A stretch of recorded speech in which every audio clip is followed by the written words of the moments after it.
नाहीतर कित्येक किलो शेकडो किलोमीटरचा प्रवास करून प्रेक्षक इकडे आलेत.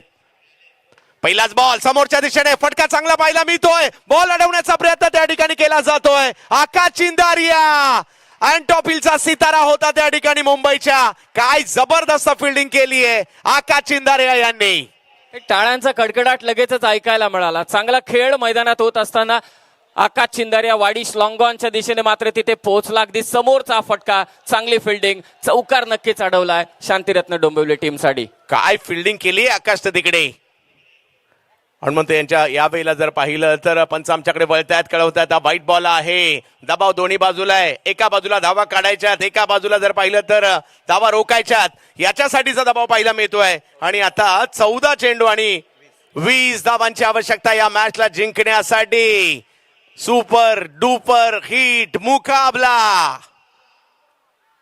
फुलटॉस बिरकावून दिलाय बॉल सीमारेषेच्या पार. षटकार.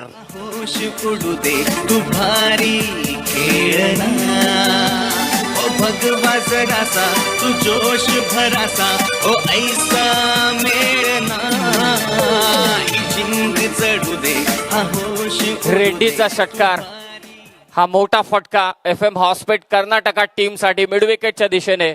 फुल टॉस बॉल आणि त्यावरती हनुमंत रेड्डीचा हा सुप्रीमोचा षटकार. रेड्डी रेडी होता तिकडे फुलटॉस साठी आणि त्यांनी मोठा फटका इकडे खेळलाय. दबाव थोडासा हटवलाय. मॅच संपलेली नाहीये. शांतिरत्न डोंबिवली हा